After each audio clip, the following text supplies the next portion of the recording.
I'm gonna Stop jump being straight so in. fucking skinny. I'm gonna jump in with the one that I think is probably the most divisive, and we're gonna talk about The Way of the Gun. And before that, before that, I'm feeling that assertion itself is divisive. Yes.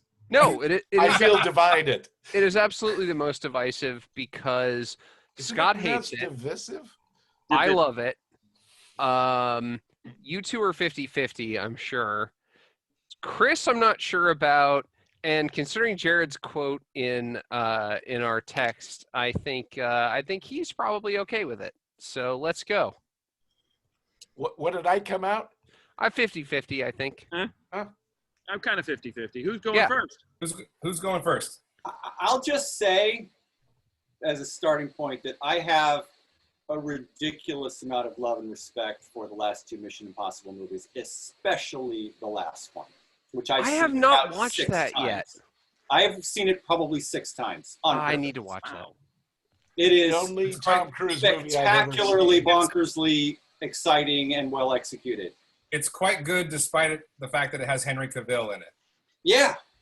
Everybody in it knows exactly what movie they're in, and the direction is out of this world awesome. No, did McQuarrie direct that one too? Yes. I haven't seen a single Mission Impossible movie. I'm going to ask you a question about that. Do you think that the Mission Impossible movies are director-driven or producer-driven? Which means, is Tom Cruise running the show? I think the director makes a huge. I think the director makes a huge impact because the one I hate the most was the John Woo one, and I think the Brad Bird and McQuarrie and De Palma ones were great. Yeah, I think it's literally an anthology series at this point in time. Right. And that's let's more get the a question director in here and let the director do whatever the fuck they want. And it's literally here's like your a money. Go franchise ahead. that they get better the more they make. Okay. This is true. Actually, wait, I forgot the lens flare guy. He did one too, which was just okay. J.J. Abrams? Just okay. It has Kerry Russell in it and a bunch of lens flare, but it's still perfectly decent. Very entertaining, but not as good as the Brad Bird and the McQuarrie ones. Yeah, So you're right. I don't have to worry about watching them in order or seeing this. No, not at all. Just tell me. Although maybe the last two, Yeah. there was like a thread that ran between the two of them, but it doesn't really matter. You know what? That does not say anything good about the franchise that you can watch them in any order. That's the whole hold point. on, bullshit. No, James Bond. 2 words, James Bond. How about the Twilight Zone? It's the Okay, same- James Bond movies are definitely standalone. This is kind James of Bond. It doesn't matter what All fucking right. order you're in. All right, I'm I withdraw. telling you. I withdraw. And I'm telling you, these are better than the new James Bond movies. They're better. Oh, without question. absolutely. Without question. Okay, all right. So like I said, I saw this movie when it came out in 2000. I remember having mixed feelings about it at the time, but then like, oh shit, man, McQuarrie's fucking awesome. It'd be interesting to kind of go back and see how he, like, we know he's a good writer. It'd be interesting to kind of go back and see his first direct because like I don't remember enough of the details, and I actually have like a vague notion. I know I saw Jack Reacher, but I have like it didn't stick. Jack Reacher's good. No, it's a fucking throwaway. No, it's better than that. This was not as good as I remember it, and I don't remember it being. And then it's just like, oh god, it's just like a lot of warmed over Tarantino, and Jesus Christ at the end with the squibs and the reloading, endless squibs and endless squibs on paper mache walls and endless reloading. I'm sorry that they reloaded like you actually have to do in real life. No, I get that, and I was thinking that was the thing he was going for. Is like I need to keep reminding the audience that there's only 6 bullets in these guns. It was all set up for the gag where he patted his pockets trying to figure out where the last. The James Caan bit at the very, very end. Yeah. James Caan is doing so much work in this movie, and I love every part of it. I know that James Caan's not bulletproof because that's how The Godfather. It feels like this was like the last word in a string of movies that came out between Reservoir Dogs and this. Yeah. Yep. And I'm thinking like, I don't know, the Long Kiss Goodnight. Like there were all these like 90s, we're going to do the Tarantino thing and try to crank it up. Long Kiss Goodnight is Shane Black. It's a little bit different. No, well, but you're talking about they all like, got that same like it's like 11:45. Clever. Smirky and clever buddy movie. You're saying what I'm thinking at this point. When you're done, I'll take it from clever here. buddy movie with a lot of squibs and blood. Right. And I'm going to get like edgy actors. And Jesus, what the fuck did Ryan Phillippe do to that ex-wife of his that he has vanished off the face of the earth after this movie came out? No shit. He's not anything anymore. He's selling insurance in the valley, man. And honestly, like I remember watching this going, God, he's kind of annoying. And maybe more Benicio, but this is the Benicio that you'll love this. Like, no, Scott, dude. This is the Benicio in the hallway of the Sofia Coppola movie that you hate. And Benicio is acting with his hair. This is Benicio in his movie. He's acting with his hair, and he's like, I'm so fuckable right now, and I don't know. No, Benicio's line delivery it had moments that I liked, but I felt it was like a sort of a mixed bag, and it was sort of interesting. Man, that fucking McQuarrie guy has come a really long way since he made this in terms of his directorial. Benicio's line delivery in this is incredible. Well, you can understand it. This line specifically, where they're sitting in the bar and he's like, to tell you the truth, I don't think this is a brains kind of operation. Like, there's such a resignation in that line. Like, he knows what's going to happen for the rest of the movie. No, Benicio is acting circles around Ryan Phillippe the entire movie. Oh my God, was it? It was such a fucking mismatch, man. The whole movie, exactly right, Scott. The whole movie is so well cast, except for Ryan Phillippe. Like, I agree. If they would have cast someone else in that movie, it would have because everyone else is killing it. Yeah. Ryan Phillippe was Juliette Lewis was amazing in this film. She was great. Scott Wilson was great. The Slimy Doctor was amazing. Slimy Doctor was he turned out to be really good. Okay. Yeah. All right, Ryan Phillippe was told, you have to be the most hateable person in the world. Is that why he walked out there? Well, having non-likable. Well, he's already that before he takes the role. Yeah, guess who started that? Anyway, my perspective was I didn't see any Chris McQuarrie. I didn't see anything impossible because I'm taking this kind of as a new film, right? I've never seen this guy's work before, and here it is. At this era in 2000, this is after Tarantino got really big. There was a big demand for mid-budget action films with big casts and easy sets, and that's all I saw. Notice how soft the lighting was in all these films. This was all getting there in the morning, setting the lighting up, getting the actors in there. They give their lines. It was super mid. The lighting was very mid-range. It doesn't look good. Set up all the way down the end of the film, and the thing is, you can tell who are day players. I think that's what's his name? Was the guy from The Right Stuff? What's his name? Scott Wilson. Scott Wilson. Maybe he was on set for 3 days. They got James Caan for 5 days. And the thing is, the sets were cheap and obvious looking at the end, and it was. The thing is, okay, that there's space. This is like a B picture. There's room in the universe for a B picture. Sure, and it was a pretty good B picture. And the thing is, it hits all the B picture. Hits all the B picture marks. It's like it's violent, it's sexy, it's weird, it's got Tarantino-like dialogue, and that's great. But it's not. I didn't think it was an exceptional movie at all. It's a cookie cutter movie. Well, I can't take credit for this comparison, but I remember seeing it like Chris. I saw it when it came out because I was a big Usual Suspects fan, of course, and I bought the DVD. And I remember liking it. I didn't love it, but I liked it. Mm-hmm. And I think Chris is sort of right. It didn't necessarily age well, but it wasn't until watching it again this time that I looked up some articles about it and some different writings on it. And when I saw it in 2000, I had never seen a Sam Peckinpah film yet. It's definitely Sam Peckinpah. This is the Sam Peckinpah movie. Yeah, absolutely. Peckinpah 30 years later. Yeah, right. Except not gritty. But if you look at it through that lens, I don't know. It's pretty gritty. All the glass in their fucking arms. You can tell the catering when he jumps into the fountain. My favorite scene, when he jumps into the glass. But not even just the grittiness. I mean, the characters, the structure, the fact that they're traveling the whole time. The violence. It's all very Sam Peckinpah. Yeah. So I think maybe McQuarrie is a huge fan, and this is sort of his like. Oh no, he absolutely is. I think there is a commentary on the DVD, and I believe on the commentary he talks about Peckinpah. It would have a lot to do with where you came in and your filmic education. It's like if you saw this before you saw Peckinpah or Reservoir Dogs or anything else, it'd probably blow your mind. Yeah. The amount of gunplay. Yeah, it's not better than Peckinpah by any way, shape, or form, but the fact that he tapped into that vein was kind of cool. McQuarrie's like 59, so he's actually he's younger than me. Well, that's the thing. It's like think about even younger than that. I think he's born in 67 or 8. Yeah, you think about this film, well, and you ask him the director's kind of role in any movie is to add flair, to add a mark or a touch that it transcends flat lighting and telling lines and just going back and forth. I didn't see any of that here. I can name Tarantino movies where you're outside of the story. But this is his first. This is his directorial debut. Absolutely. It really is, huh? What was he doing before this? Writing. Writer. He wrote The Usual Suspects. Was he a writer or a screenwriter? He wrote The Usual Suspects. He won an Oscar. He won the Oscar for that. Okay, well, then that's probably why they risked all the money on him then. Yeah, he was fresh off an Oscar. Exactly right. He was fresh off an Oscar win, so they just threw him some money. Yeah. And they gave him a midline movie to make, and he, obviously by half people here, he did a pretty good job. He wrote it too. Give me my fucking minute now. I want my minute.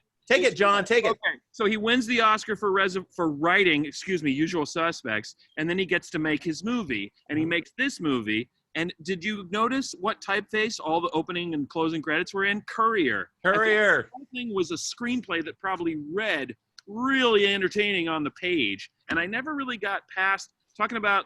Somebody was saying, Chris was talking about the barrier between himself and watching old movies. Yes. There was a barrier between me watching this movie because it was so many quotable lines, like this isn't a brains kind of operation for it. There's a great number of quotable lines in this movie, but it sort of always feels like a screenplay. It's always it's overwritten beginning to end. It really is. Yeah. I don't know. I think the type of guys who they play are the type of people who think they're speaking dialogue all the time. Like, have you ever met anyone like that? Somebody who talks like they're speaking dialogue from a movie all the time? Yeah. But that still doesn't I would make hate that person. Right. Exactly. They're That's that's the whole thing. They're bad people. Like that's the point of this movie is that no one's good. Like Benicio del Toro is the closest to being good, but he still shot those people as soon as he walks out of the clinic. Tired. Right. Like no one cares. But that's the point of the entire film noir genre. Right. Yeah. Heroes. This is not about heroes. No, this is a noir film. Yeah, it is. Does anybody here think there are really people like those two characters anywhere in the world? Yes, I've met them, and most of them are on methamphetamines. Right. They're just fucked up losers who are going to steal or rob somebody because they need money. Also, never a plot with a billionaire who's got a woman who's going to have a surrogate baby. I mean, it's never that. This shit never happens anywhere. I'm in retail, John. I have met these people. Like, these people come in and steal from me in the same way that they steal from the fucking gas station. Like, I have a question. But at the beginning of the first act, these two guys are on their luck. They're living in their car and they're donating fucking semen, right, to live. And all of a sudden, you find out that these super sharp, highly equipped assassins with a trunk full of like tech gear. I couldn't span the gap. What's happening here? Yeah, they're drug addicts with bulletproof vests and shit. Yeah. Where'd that come from? Why did they sell that shit to live? I'm with John on this, and you, Scott. Like it. I think the detachment that Yarian felt too is. That's last week. I'm gonna say I like the movie, but yeah, you never felt like you felt removed from it. Nothing was real. Yeah, Scott. In a way that you don't feel removed from like Tarantino's work or other people who do. No, you don't. There's some weird empathy there. Scott, this is pre 9/11. You can buy that stuff at a gun show. All you have to do is show up. It's not a matter of that. In Nevada, but they're obviously. An ID. I think Scott's point though. To Scott's point though, you buy it at Cabela's. Why are they so well trained with the maneuvering with the car and shit? Like well trained and well armed. Yeah. But they're not actually two good shots at over there, move down, kind of thing. No, they're like experts. They are getting the best of people who are trained to do this for a living. No, they're not. Like Yeah, they they don't. No. That part in the middle where they hopped out of the car and let the car kind of drift through that alley and take it. And the other guy were like, that's the part I'm talking about. That whole thing is like professionals. No, it's not. It's unexpected expertise. It's like so watching like a middle school ballet thing, and someone turns in like the Swan Lake, and like the whole entire thing by themselves. So this might be a little. This might be a thing. It doesn't make sense considering their setup. this might be a thing about me, but I literally know people like this who think that they're tactical operators, and No, I they can. do, No, I know that. and they do stuff like that. Yeah, but those And people the thing bad is, would an be fucking actual killed right tactical away by those operator, guys, dude. an actual tactical operator would never have done that. They never would have gotten out of the car. They never would have let it roll forward. Like that's something that guys who watched a lot of action movies would do. I think the whole thing is these guys are shitty assholes who bought a bunch of guns and think that they're fucking Navy SEALs. And then they show up and they go, oh, we're not actually Navy SEALs because people are shooting back at us. Yeah, but they're competent to the end. I disagree. I think Chris. When are they competent? They get pretty far and not a lot of backup. No, but McQuarrie does not fuck ups too. Tad, McQuarrie doesn't present it in that way, though. McQuarrie kind of presents it as, no, these guys like know what they're doing and they're kind of badasses. Yeah, that's the thing. And it doesn't. No, listen, man. The number of bullets per kill ratio in this movie is ridiculous. Yeah, it's like a Star Wars movie. It's Vietnam. Nobody in this movie can hit anything. Yeah. 25,000 rounds per kill in Vietnam. That's what this is. Yeah, pretty much. They learned how to fight from watching The Matrix. But it was around the same time, but there's not enough time to do all the effects for bullet time there. Like they could. Despite all these problems, because I agree with everyone today, but I still like the movie. I don't know what it is. I think it's because I saw it. It's fun. It's a fun movie. No, more power to you, man. If you like the film, and the thing is, it means it was doing its job. It's not one that I would. It's not a movie I would recommend. I just like it though. Like I see all its flaws. I see all its flaws. I would like to hear from Jim. Yeah, Jim.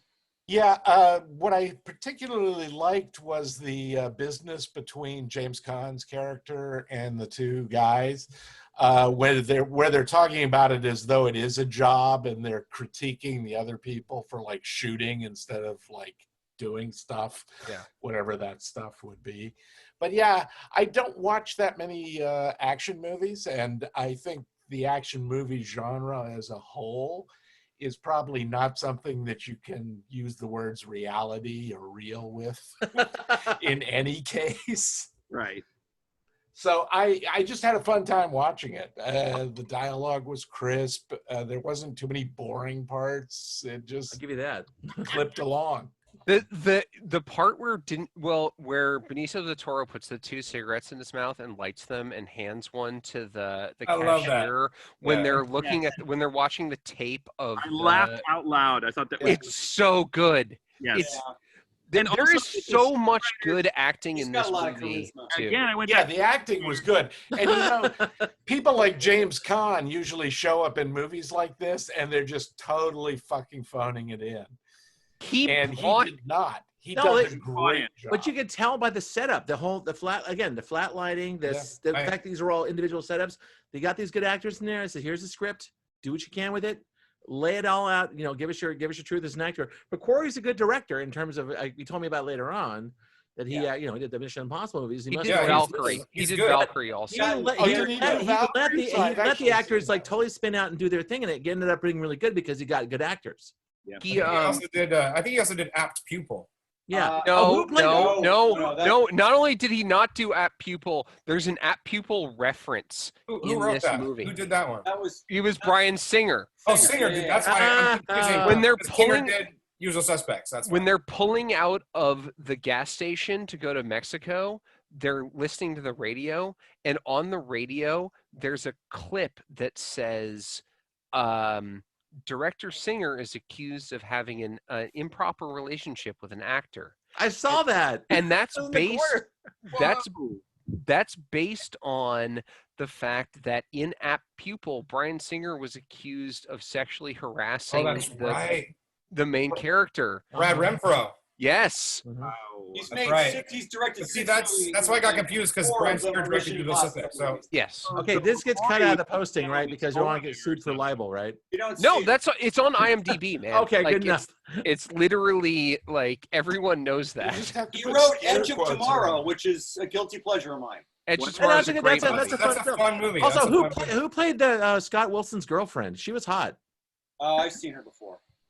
That's great because that scene when she's talking about The how last things are going to go and she's eating a shrimp. Oh my God, that was actually a breakthrough moment for me. It's like that that gal was in charge. I like that. Well, and then her up touching the screen. Yes, I was like, all of a sudden, it was like Persona, dude. Yeah. it was weird, and she was actually. It's strange. She had a very small role, but she was kind of the breakout and did the coda at the end. Yeah, I like the black guy too. Yeah. She got the last line. You got the last line, so well Tay done. Diggs. Tay Diggs is so good because he is an incredibly beautiful human being who looks sinister every time he smiles. Oh, No matter what, Yeah. every time he smiles, he looks like he's about to put his knife in your back. I liked him because he did all of his dialogue in pure, unaccented, general American English. yeah. Yeah. But you know, one thing is, those guys, him and his partner, were just complete fuck ups, and that was actually they were the comic relief. Am I right? Yeah. Yeah. They're Rosencrantz and Guildenstern. Oh, and Yes, Nikki, thank Nikki you. Cat, Rosencrantz Nikki and Cat Guildenstern. getting stretched on the fucking barbed wire thing, I like know. it's Hey, so good. Whatever happened to him? Do we ever go back to him? No, he dies. They Oh. killed him. They shot the fuck out of him. They're Yeah, just like, well, this must guy doesn't admit, know I anything, really so we're just liked, gonna leave him what's there. her name, too. I just love that guy, dude. Whatever he's like happened to one of my Juliette favorites. Lewis? Oh, she ended up in My Name Is Earl a couple years after this. She's No, got she a was- rock band that's actually awesome. And she Oh, was yeah? also just in. She was literally just in that show I recommend with Mark Ruffalo. Oh, Which she is what? She's not a huge part, but she brings it. And she's, Juliet and the Licks is an awesome fucking rock band. What's the name of that show, Jared? oh, it's called I Know This Much Is True. Yeah, that's right. I was trying to do that song by. Excellent.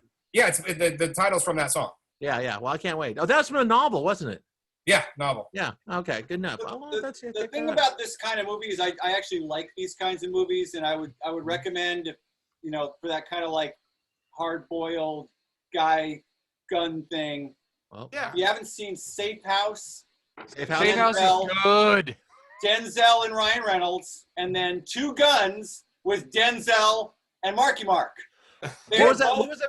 The first They are one. both this movie. What's the first Denzel- one? Done more effectively, in my opinion. What's the Denzel- first Wachowski brothers movie? The one before However, The Matrix. both of those What was it movies called? are later than this. Way later. No, I will give this guy. Yeah, I get it. That these are they're like 15 years later than this movie, but they're basically still this movie. This sort of updated peck and paw, but what they brought to the table was better action, better shootouts. This not is the better- first. Same This is back- the first murderous buddy cop. But not better dialogue, dude. Probably. Oh, I don't not know, at all. well, ish. Yeah, no. I mean, well, but they weren't trying either. Neither one of them was trying to do. I think maybe Two Guns more than Safe House. Safe House is like trying to do like maybe play a little straighter, but Two Guns is definitely trying to do the whole like the too clever for their own good buddy thing. Murderous buddy comedy. That's Yeah, murderous exactly buddy what comedy. this is. You Yeah. know what? This Bound came out 4 years before this by the Oh, Wachowski. Bound is awesome. I Yeah, like Bound. but That bounce- same situation. Big A-list Heterosexual actors, males like small Bound. budget thing. And thing is, the What? style on Bound was so much stronger than this. Which is ironic, Oh, God. John.